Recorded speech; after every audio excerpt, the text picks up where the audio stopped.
اللہ اللہ وہ عورت قریب آئی جو پاگل تھی، ذہنی توازن کھویا ہوا ہے، میرے آقا صلی اللہ علیہ وسلم کے قریب آئی اور بات کرنے لگی، بات کرتی گئی، ایک ہی بات کو بار بار دہراتی رہی، بار بار دہراتی رہی، یہاں تک کہ کافی دیر تک وہ بات کرتی رہی اور رحمت عالم صلی اللہ تعالیٰ علیہ وسلم بغور اس کی باتوں کو سنتے رہے اور بلکہ سامنے والے کو احساس تک ہونے نہیں دیا کہ میں تجھے پاگل سمجھتا ہوں، بلکہ میرے مصطفیٰ کی اخلاق تھے، اس انداز سے سن رہے تھے اس کی بات جیسے کسی دانشور کی باتیں سنی جاتی ہیں۔ وہ اللہ کے نبی کے اخلاق ہے، وہ اعلیٰ اخلاق والوں سے بھی ملتے تھے تو انہی اخلاق کے ساتھ، اور ذہنی توازن بگڑے ہوا سے بھی ملتے تھے تو انہی اخلاق کے ساتھ ملتے تھے۔ عزیزان گرامی، تیرے خلق کو رب نے جمیل کیا، تیرے خلق کو حق نے عظیم کہا، کوئی تجھ سا ہوا ہے نہ ہوگا شہا، تیرے خالق حسن و ادا کی قسم۔ میرے عزیزو، رحمت عالم صلی اللہ تعالیٰ علیہ وسلم کی وہ اخلاق کریمانہ جنہوں نے مظلوموں کا انصاف دلایا، اور جانتے ہیں آپ مکہ مکرمہ میں کبھی ظلم ہونے نہیں دیتے۔ آج لوگ ظلم کی داستان چھیڑتے ہیں تو میرے نبی کو بیچ میں لاتے ہیں، اور اللہ کے حبیب صلی اللہ تعالیٰ علیہ وسلم کے اخلاق اور کیریکٹر پر انگلیاں اٹھاتے ہیں۔ سنو، مدینہ مکہ مکرمہ میں ایک باہر سے کوئی سوار آیا اور اس کا کسی سے قرضہ تھا یا کچھ لینا دینا باقی رہ گیا۔ وہ کون تھا؟ ابو جہل تھا۔ ابو جہل سے اس آئے ہوئے شخص کا جو اجنبی مسافر تھا کچھ پیسے کا لین دین باقی تھا، کچھ درہم رہ گئے تھے، اور وہ تقاضا کر رہا تھا کہ میرے پیسے، میرے درہم مجھے واپس کر دے، لیکن وہ ٹال مٹول کرتا جا رہا تھا، کبھی ادھر کبھی ادھر، اور وہ سردار قریش ہے، اس سے کون تقاضا کرے؟ پہلوان بھی ہے، گنڈا بھی ہے، اور یہ باہر سے آیا ہوا اجنبی مسافر غریب، اب یہ کس سے کہے؟ جن لوگوں کے پاس بھی یہ جاتا اور کہتا کہ میرے کچھ پیسے، میرے کچھ درہم باقی ہیں، عمر ابن ہشام یعنی ابو جہل کے پاس، تو سارے لوگ پلہ جھاڑ لیتے، میاں اس سے کون بات کرے گا، اس سے کون بات کرے گا، ہم بات نہیں کر پائیں گے، تمہارے پیسے تم جانو، تم نے دیا ہے تم وصول کرو، ہر کوئی اپنا دامن جھاڑ لیتا۔ وہ بیچارہ جو باہر سے آیا ہوا قرض میں ڈوبا ہوا مکہ مکرمہ کی وادیوں میں بھٹک رہا تھا، ایک شخص سے ملاقات ہوئی، رونے لگا، اس شخص نے کہا تیرے کچھ مال باقی رہ گیا ہے ابو جہل سے، تو چاہتا ہے کہ واپس آ جائے، تجھے مال کی واپسی کا یہ تقاضا ہے؟ اس نے کہا ہاں۔ اس نئے شخص نے کہا ایک ہی راستہ ہے، جا محمد صلی اللہ علیہ وسلم کے پاس، ان کے پاس جا اور ان سے کہہ۔ وہ شخص آیا، رسول پاک صلی اللہ تعالیٰ علیہ وسلم کے پاس آ کر رونے لگا، میرے اتنے درہم باقی رہ گئے ابو جہل کے پاس، اور وہ دیتا نہیں، کئی دنوں سے ٹال مٹول کر رہا ہے، کبھی ادھر کبھی ادھر، اور اس کا رعب، اس کا دبدبہ قریش کے سردار ہونے کی وجہ سے اتنا ہے کہ کوئی میری سفارش کے لیے بھی تیار نہیں، کوئی میری حمایت کے لیے بھی تیار نہیں۔ ایسے عالم میں مصطفیٰ کریم صلی اللہ تعالیٰ علیہ وسلم ارشاد فرماتے ہیں میں محمد تیری حمایت کے لیے تیار ہوں، میں محمد۔ جانتے ہیں اسی وقت میرے آقا صلی اللہ تعالیٰ علیہ وسلم نے اپنے دولت قدے پر اس اجنبی مسافر کو بٹھایا اور ابو جہل کو بلوایا۔ کوئی شخص بلا لائے کہ ابو جہل کہاں ہے؟ وہ سردار قریش تھا، لیکن جب وہ آیا، ابھی حضور پاک صلی اللہ تعالیٰ علیہ وسلم بیٹھے تھے، میرے آقا صلی اللہ تعالیٰ علیہ وسلم نے ابو جہل کو دیکھتے ہی کہا کیا تیرے اتنے درہم اس شخص پر ہیں؟ کیا تو اس کا مقروض ہے؟ کیا تو نہیں دیتا ہے، ٹال مٹول کرتا ہے؟ وہ جلال ایسا تھا میرے مصطفیٰ کا، وہ زبان سے نکلے ہوئے کلمات ایسے تھے کہ ابو جہل کی گھکی بن گئی، اور فوراً سے پیشتر کہا ہاں میرا باقی ہے، اور ابھی گیا اور ابھی لایا، اور گیا اور جا کر کے اس اجنبی کا جو بقایا تھا وہ سب ادا کر دیا، سب ادا کر دیا۔ جو پہلوان تھا قریش کا، اس سے بھی مصطفیٰ کریم صلی اللہ تعالیٰ علیہ وسلم نے نکلوایا، اور وہ اجنبی جو آیا ہوا مسافر تھا اس نے دیکھا اور اس کے بعد اس وقت بھی ہوتا تھا اس طرح کا معاملہ کہ کسی کے پیسے کسی پر نکلتے ہیں تو نکلوانے والے بھی کچھ کمیشن لے لیتے، جیسے آج بھی مانڈولی کرنے والے لوگ ہوتے ہیں کہ اس سے پیسے نکلواؤں گا، اتنا میں رکھ لوں گا، اتنا تجھے دے دوں گا۔ وہ آیا ہوا مسافر کہنے لگا اے محمد آپ نے مجھ پر بڑا احسان کیا، اس رقم میں آپ کا کتنا حصہ ہے؟ مصطفیٰ کریم صلی اللہ تعالیٰ علیہ وسلم نے ارشاد فرمایا نہیں نہیں، مجھے اللہ نے انصاف قائم کرنے کے لیے اپنا رسول بنا کر بھیجا ہے، کمیشن کے لیے نہیں کہ اس سے بھی پیسے لیتے جائیں۔ میرے آقا صلی اللہ تعالیٰ علیہ وسلم کی عظیم اخلاق کہ مظلوموں کو انصاف دلائیں، غریبوں کی ہمدردی کریں، چارہ سازی کریں، اور اس نبی پاک پر یہ تھوکتے ہیں گویا کہ ایسے ہی چمکتے ہوئے چودھویں کے چاند پر جو کتا تھوکتا ہے وہ اپنے منہ پر تھوکتا ہے، چاند تک کسی کا تھوک کبھی جاتا ہی نہیں۔ اسی طرح محمد عربی صلی اللہ تعالیٰ علیہ وسلم کے اخلاق کریمانہ پر جن لوگوں نے انگلیاں اٹھائی، میں ان سے کہتا ہوں پھر سے پڑھو تاریخ، پھر سے پڑھو تاریخ۔ آپ کو پتا ہے مکہ مکرمہ میں ایک بوڑھی عورت ہے، وہ نقل مکانی کر رہی ہے، یعنی اپنا گھر شفٹ کر کے کہیں جا رہی ہے اور اپنا گھر کا پورا ساز و سامان نکال کر راستے پر کھڑی ہے، انتظار کر رہی ہے کوئی آئے سامان اٹھائے اور میرے نئے گھر تک پہنچائے۔ صبح سے دوپہر تک کھڑی رہی، کوئی مدد کرنے والا نہیں آیا۔ اچانک میرے آقا صلی اللہ تعالیٰ علیہ وسلم تشریف لائے۔ میرے آقا محمد صلی اللہ تعالیٰ علیہ وسلم کی عادت تھی کوئی بوڑھا دکھے، کوئی کمزور دکھے تو اس کا سامان خود اپنے کندھوں پر اٹھا کر چلتے تھے، اپنے کندھوں پر اٹھا کر چلتے۔ مدد کرنا آپ کا شیوا تھا۔ آپ آئے اس خاتون سے پوچھتے ہیں کسی کا انتظار کر رہے ہو، کہیں جانا ہے تمہیں؟ اس خاتون نے کہا ہاں بیٹا مجھے دوسرے گھر شفٹ ہونا ہے، میں یہ محلہ چھوڑ رہی ہوں، مکہ کی آبادی چھوڑ کر میں دور دراز ایک علاقے میں نئے مکان میں جا رہی ہوں اور یہ ساز و سامان اٹھانے والا کوئی ہے نہیں، میں انتظار کر رہی ہوں۔ میرے آقا صلی اللہ تعالیٰ علیہ وسلم نے اس خاتون کا ساز و سامان اپنی پشت پر اٹھایا اور کہا میں چلتا ہوں ماں تمہارے ساتھ۔ اس خاتون کے ساتھ چلتے رہے، کافی دور آبادی کے وہ خاتون ایک نئے مکان کی طرف اشارہ کرتی ہے کہ یہ اب میرا مکان ہے۔ وہاں رسول پاک صلی اللہ تعالیٰ علیہ وسلم نے سامان اتارا، اس کے گھر کو صاف کر کے دے دیا۔ اب سنو، حضور پاک صلی اللہ تعالیٰ علیہ وسلم نے اس خاتون سے پوچھا بڑی بھی وہ مکہ کی آبادی بڑی اچھی تھی، وہ محلہ تو گھنا محلہ تھا، اس محلے کو چھوڑ کر غیر آباد علاقے میں تم یہاں کیوں آ گئی اس عمر میں؟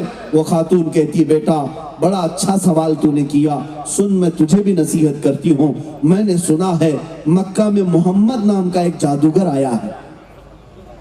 کیا کیا پروپیگنڈا پھیلایا گیا تھا اس وقت بھی۔ وہ خاتون کہتی ہے مکہ میں محمد نام کا ایک جادوگر آیا ہے، وہ بولتا ہے تو جادو اثر کر جاتا ہے اور لوگ اپنا پرانا دین چھوڑ کر اس کے دین میں داخل ہو رہے ہیں۔ لوگوں نے یہ پھیلا رکھی ہے بات، تو میں ڈر کے مارے اس محلے کو چھوڑ دی کہ کہیں اس کا جادو مجھ پر بھی نہ چل پڑے اور اس کے آنے سے پہلے ہی میں آبادی سے دور چلی جاؤں، میں دوسرے مکان میں چلی جاؤں۔ جب اس کے الفاظ یہ ہو رہے تھے میرے آقا کی آنکھوں سے آنسو آ گئے کہ ظالموں نے حضور کے لیے کیا کیا پروپیگنڈا پھیلایا تھا۔ آج ہی نہیں اس زمانے میں بھی بدنام کرنے کی کوششیں ہوتی رہی۔ اب حضور پاک کو غمگین دیکھ کر کے اس خاتون نے پوچھا بیٹا تم کیوں غمگین ہو؟ حضور پاک نے فرمایا کہ اے خاتون جس محمد سے ڈر کر تو یہاں آئی وہ محمد میرا ہی نام ہے، وہ محمد میرا ہی نام ہے، میں ہی وہ محمد ہوں جس سے تجھے ڈرایا گیا اور جس کے بارے میں تجھے دھمکایا گیا۔ وہ خاتون اوپر سے نیچے دیکھتی رہی، حیرت کے عالم میں پھٹی نگاہوں سے دیکھتی رہی۔ تھوڑی دیر کے بعد کہتی ہے کیا تو ہی وہ محمد ہے جس کے بارے میں مکہ میں یہ باتیں گردش کر رہی ہیں؟ اور اس کے بعد جب میرے آقا نے فرمایا ہاں ہاں میں ہی وہ محمد ہوں، تو اب وہ خاتون کہتی ہے اگر تیرا ہی نام وہ محمد ہے تو تو گواہ ہو جا میں تیرے دین میں آنے کے لیے تیار۔ اس لیے کہ جس کے اخلاق و کردار، جس کے اخلاق اخلاق و کردار اتنے اعلیٰ ہیں کہ مکہ میں کوئی میری مدد کو تیار نہیں تھا، ایک تنہا تو تھا کہ میرا بوجھ اٹھا کر کے وہاں سے لے کر یہاں تک لایا۔ میں تیری کون لگتی ہوں، میرا تیرے سے کیا رشتہ ہے، باوجود اس کے میرا بڑھاپا دیکھ کر تو نے رحم کیا، میری کمزوری دیکھ کر کے تو نے مدد کی اور میرا سامان اپنی پیٹھ پر اٹھا کر لایا، میرے گھر کو سجایا۔ اور جس کے اخلاق ایسے ہوں وہ جھوٹا نہیں ہو سکتا۔ میں گواہی دیتی ہوں کہ محمد اللہ کے رسول۔ سبحان اللہ، نعرہ تکبیر، نعرہ رسالت، علماء اہل سنت، نعرہ تکبیر۔ میرے عزیزوں، رسول پاک صلی اللہ تعالیٰ علیہ وسلم کے اخلاق کریمانہ اتنے اعلیٰ، اتنے بلند کہ دنیا آج اپنے تو اپنے غیر بھی اس کا اعتراف کرتے ہیں، غیر بھی اعتراف کرتے ہیں۔ اور تاریخ پڑھنے والوں سے میں گزارش کرتا ہوں، بہت سارے انگریز مورخین ہیں، انہوں نے بھی میرے آقا کی شان میں کیا کیا لکھا ہے پڑھیں۔ گرو نانک سکھوں کے جو سب سے بڑے گرو ہے، گرو نانک نے کہا محمد اگر نہیں ہے تو بھکتی ہو ہی نہیں سکتی۔ یہ گرو نانک کے الفاظ ہیں، محمد صلی اللہ تعالیٰ علیہ وسلم اگر نہ ہو تو عبادت کا سلیقہ آ ہی نہیں سکتا۔ اللہ کی عبادت کا صحیح طریقہ اگر کسی نے بتایا ہے تو محمد عربی کی ذات ہے۔ کون کہتا ہے؟ یہ گرو نانک کہتے ہیں۔ اور انگریز مفکرین، دانشور یا مورخین جو لکھتے ہیں وہ الگ الگ انداز میں، آپ کو پتا ہوگا جارج برنارڈ شاہ ایک بڑا مورخ، انگریزوں کا ناول نگار بھی ہے اور بڑی تاریخ پڑھا ہوا، دنیا کی سیر کیا ہوا، اس نے کہا میں نے زمین کے چپے چپے کو دیکھا، مشرق سے مغرب، شمال سے جنوب، اکثر حصے کو دیکھ لیا، ہر جگہ کی اسٹڈی کی، لیکن میں نے دیکھا کہ دنیا میں بہت ساری شخصیتیں آئی اور ان کا انقلاب، ان کا ریولیشن ان کی زندگی میں چلا، 50 سال چلا، 100 سال چلا، لیکن محمد ایک ایسی ذات ہے جس کا ریولیشن روز بڑھتا جاتا ہے، روز بڑھتا جاتا ہے۔ 1400 سال ہو گئے، ان کا انقلاب نہ کم ہوا تھا نہ گھٹا تھا، بلکہ بڑھتا ہی جا رہا ہے، بڑھتا ہی جا رہا ہے۔ یہ ان کے زندہ انقلاب کی دلیل ہے۔ یہ کون کہتا ہے؟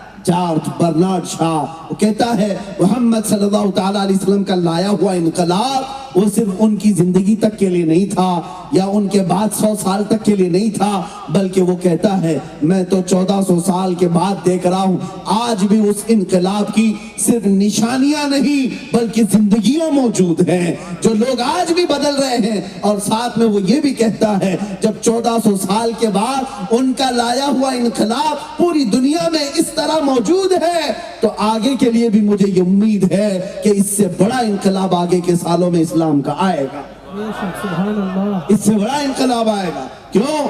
رسول پاک صلی اللہ تعالیٰ علیہ وسلم نے امت کو صرف خیالات کی بنیاد پر نہیں رکھا، انسان کی روح کی ترقی کی بنیاد پر رکھا ہے۔ آپ کو پتا ہے پوری دنیا نے ترقی کی ہوگی، ہاں میں مانتا ہوں کہ لوگ چاند میں پہنچنے کے آلے بھی بنا لیے، سورج کی روشنی کو قید کر کے کرنٹ بھی بنا لیا، زمین کے سیال مادے کو نکال کر کے کیمیکل بنا لیا، اور اڑتا ہوا پرندہ جس طرح ہم پہلے دیکھتے آج وہ ہزاروں انسانوں کو اپنے پیٹ میں بھر کر جہاز اڑنے لگ گیا۔ انسانوں نے ہی ترقی کی ہے، انہوں نے ایک جگہ سے دوسری جگہ رابطہ کرنے کے لیے موبائل بنائے، انٹرنیٹ کا ایجاد، موبائل فون کے بعد کمپیوٹر کا ایجاد، یہ ساری ایجادات اپنی جگہ پر دنیا بہت ترقی کر چکی ہے، دنیا بہت ترقی کر چکی ہے۔ پہلے ہم تنہا بولتے، آج اس مائک کے ذریعے سے لاکھوں کو سنایا جا سکتا ہے، پہلے ایک جگہ بیٹھ کر آمنے سامنے دیکھا جاتا، لیکن آج ویب کانفرنسنگ کے ذریعے سے دنیا کے کسی کونے سے کہیں پر بھی انسان دیکھ سکتا ہے۔ یہ ترقیاں اپنی جگہ پر، میں آپ کو بتاؤں انسان ترقی اتنی کر چکا کہ ہواؤں میں اڑنے لگ گیا اور جو فاصلے تھے جو لاکھوں میل یا ہزاروں میل ہوا کرتے ان کو گھنٹوں میں اور منٹوں میں ادا کیا جانے لگا. ہر چیز سہولت کی آ گئی. ہمارے گھروں میں ہاتھوں اور پیروں سے کام کرنے کی بجائے اب مشینوں نے حصہ لے لیا ہے. ہر کام مشین کرتی ہے, ہر کام مشینوں نے لے لیا. لیکن ایک بات میں بتاؤں گا, یہ ساری ترقیاں آپ کیا سمجھتے ہیں تمہاری ترقی ہے, انسان کی ترقی ہے؟ میں تو نہیں مانتا, میں نہیں مانتا. یہ انسان کی ترقی نہیں, یہ تو میٹل کی ترقی ہے, یہ میٹل کی ترقی ہے. انسان نے لوہے پر کام کیا اور لوہے کو مائک بنا دیا. انسان نے فائبر پر کام کیا, اسے موبائل بنا دیا. انسان نے لوکھن پہ کام کیا, اسے پلین بنا دیا, لائٹ بنا دیا. یعنی میٹل پر محنت کیا اور اسے کیا سے کیا بنا دیا. لیکن انسان اپنے آپ کو کیا بنایا؟ بات تو یہ آتی ہے, تم نے میٹل کو ترقی دیا ہے. آسمانوں میں جو اڑ رہا ہے ہوائی جہاز, یہ تو ایک میٹل کی چیز ہے, ایک میٹل کی چیز ہے. اور ٹیلی فون جو تمہیں ایک جگہ سے دوسری جگہ رابطے کراتا ہے, یہ بھی ایک میٹل کی چیز ہے. اب میں تمہیں بتاؤں, دنیا چاہے یورپ نے ترقی کی ہو, امریکہ نے کی ہو, یا رشیا یا چائنا نے کی ہو, سبوں نے ترقی میٹل پر کی ہے.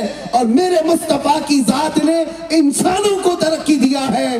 ایک کو بیٹھایا تو صدیق بنایا, دوسرے کو اپنے دربار میں بلایا فاروق بنایا, عثمان کو ذوالنورین بنایا, اور علی پاک کو حیدر کرار بنایا. ہر صحابی کو آسمان کے مہو نجوم بنایا. انسانوں کو اگر کسی نے ترقی دی ہے تو وہ مدینے کے تاجدار نے دی. سبحان اللہ, ماشاءاللہ, بہت. آج بھی میں کہتا ہوں, جو لوگ ترقی کی بات کرتے ہیں, میں تو ترقی اس وقت مانوں گا جب لوگوں میں بھوک مری ختم ہو جائے, سوسائیڈ کرنا کم ہو جائے, جہالت ختم ہو جائے, گناہ کم ہو جائے, انسانوں کو مارنا, مرڈر کرنا, قتل کرنا یہ ختم ہو جائے. میں سمجھوں گا کہ انسان بن گیا, انسان بن گیا ہے. لیکن آج بھی اس ترقی یافتہ دور میں جہاں لائٹنگ کی بھرمار ہے, روشنی کی بہتات ہے, اس کے باوجود کیا عورتوں کے ریپ نہیں ہو رہے, نوجوان بچیوں کے بلاತ್ಕಾರ نہیں ہوتے؟ سب ہوتا ہے. تو پھر یہ کون سا انسان ہے, کہاں ترقی کیا؟ یہ آج بھی وہی حیوان ہے, آج بھی وہی حیوان ہے. جہاں تنہا کسی عورت کو پائے تو اس کی عزت پر حملہ کرے. جانور جنگل میں یہی کرتے ہیں. اگر انسان یہی سب چیزیں کر رہا ہے تو میں کہتا ہوں اس کی کوئی ترقی نہیں ہے, کوئی ترقی نہیں اور کوئی سکسیس نہیں ہے. کامیاب اور ترقی والا انسان اس وقت ہوتا جیسے میرے آقا نے مکہ کی گلیوں میں پیدا کیا. مکہ کے وہ باشندے جو شراب میں فخر کرتے تھے, جوے پر اپنی پوری راتیں بتاتے تھے, عورتوں کو بازار میں لا کر نیلام کرتے, بیٹی پیدا ہو تو زندہ دفن کرتے تھے. لیکن میرے آقا کی تعلیمات تو دیکھو, جب وہ ان تمام اخلاق و کردار والے لوگوں کو میرے آقا نے اپنی تعلیمات سے روشناس کیا تو میرے عزیزوں وہی صحابہ پھر عورتوں کی عزت کے محافظ بن گئے. بیٹیوں کو پڑھا کر کے انہیں دین کا ایک بہترین قلعہ بنایا. اور جانتے ہیں صحابہ کو میرے آقا نے کیا بنایا؟ ایک عرب نے آدمی کا بول بالا کر دیا, خاک کے ذروں کو ہمدوش سریا کر دیا. خود نہ تھے جو راہ پر اوروں کے ہادی بن گئے. ارے کیا نظر تھی جس نے مردوں کو مسیحا کر دیا. سبحان اللہ, ماشاءاللہ, بہت خوب. یہ ہے انقلاب, یہ ہے ترقی. رسول اللہ صلی اللہ تعالی علیہ وسلم نے میٹل کی ترقی نہیں سکھائی, انسان کی ترقی سکھائی. آج بھی اگر اپنی روح کی, اپنی آتما کی, اپنی آتما, اپنی روح کی ترقی چاہتے ہو تو یہ ترقی کسی فیکٹری میں نہیں ملتی, کسی فیکٹری میں نہیں. فیکٹریاں موبائل بنا سکتی ہیں, گاڑیاں بنا سکتی ہیں, انسان کے روح کی ترقی گنبد خضرا کے چھاؤں میں ہوتی ہے. یہاں آنا پڑے گا تمہیں, اس نبی پاک کے پیچھے چلنا پڑے گا, پھر تمہاری روح اوج پر پہنچے گی, بلندی پر جائے گی. عزیزان گرامی, یہ چند باتیں تھی نبی پاک کے اخلاق و کردار پر. بہت ساری چیزیں ہیں. آپ کو ایک اور بات بتا دوں, جن لوگوں نے میرے آقا کے چہرے پاک کو اس طرح پیش کرنے کی کوشش کی